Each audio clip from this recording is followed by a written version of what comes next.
Hello. I went on a date a couple weeks ago. Our goal was to get a deep dish pizza.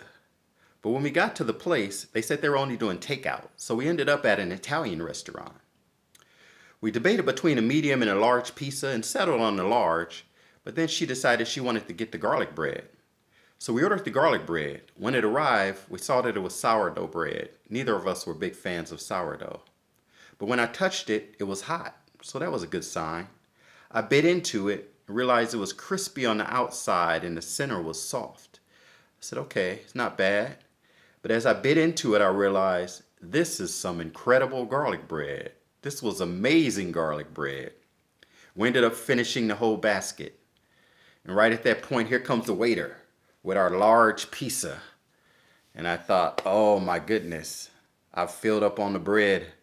I don't have room for pizza. Although I had been craving pizza before, I no longer had room for it because I ate all the bread. I was reminded of that story this morning in our men's group. We were looking at Ephesians 3. Paul says he prayed on his knees that Jesus would dwell in their hearts and that they would get power to be filled with the love of Christ. And what does that mean, to be filled with the love of Christ? When you're filled with the love of Christ, it's the same as with that bread. You're filled with the bread of life. Jesus is the bread of life. You're filled with the bread and you don't have room for anything else. You don't have a taste for anything else. So when you're filled with Christ, you no longer have anxiety and depression.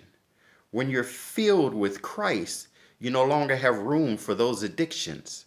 When you're filled with Christ, you no longer have to compare yourself with others.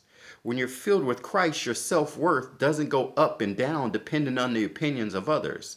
If others think highly of you, if others think lowly of you, you're rooted in the love of Christ, so that doesn't sway your opinion of yourself. When you're filled with the love of Christ, you can forgive other people. When you're filled with the love of Christ, you can love your neighbor as you love yourself. So my prayer for you, which is also my prayer for myself, is that you be filled with power so that you can be filled with the love of Christ and understands the depth, the width, and the height of Christ's love.